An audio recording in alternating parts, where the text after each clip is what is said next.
తెలంగాణ రాష్ట్ర ప్రభుత్వ ఉద్యోగులకు బదిలీలో ట్విస్ట్ జీవో నెంబర్ 190 విడుదల చేసిన సర్కార్. సో ఈ వీడియోలో వీటి గురించి పూర్తి వివరాలు అయితే తెలుసుకుందాం. తెలంగాణ రాష్ట్ర వ్యాప్తంగా ప్రభుత్వ ఉద్యోగులకు బిగ్ అలర్ట్.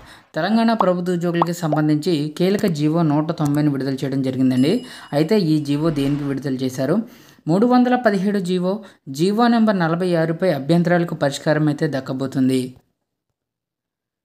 యాక్చువల్గా 317 జీవో వల్ల చాలామంది ఉద్యోగులు బదిలీలో నష్టపోయారు.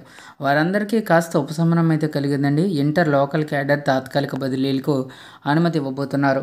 మొదట 2 సంవత్సరాలు, గరిష్టంగా 3 సంవత్సరాలు మాత్రమే ఉండబోతున్నారు.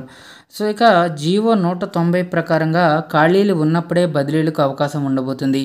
డిసిప్లినరీ కేసులు ఉన్న వారికి అవకాశం లేదని స్పష్టం చేస్తుంది జీవో.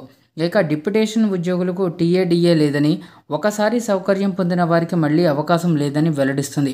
ఇక జీవో 317 తర్వాత ప్రమోషన్ పొందిన వారికి అర్హత లేదని, బదిలీలపై తుది అనుమతి శాఖ అధిపతులకు ఇచ్చింది రేవంత్ ప్రభుత్వం. సో కాబట్టి తెలంగాణ ఎంప్లాయీస్కి సంబంధించి బదిలీల్లో ఒక జీవో నెంబర్ 190ని విడుదల చేయడం జరిగిందండి. సో ఈ జీవో ప్రకారంగా ఖాళీలు ఉన్నప్పుడు మాత్రమే బదిలీలకు అవకాశం ఉండబోతుంది. సో కాబట్టి ప్రభుత్వం ఉద్యోగులకి సంబంధించి తాత్కాలిక బదిలీల్లో ట్విస్ట్ అయితే ఏర్పడింది. సో 317 జీవోకు ప్రత్యామ్నాయంగా జీవో 190ని విడుదల చేయడం జరిగింది. Thanks for watching. Have a nice day.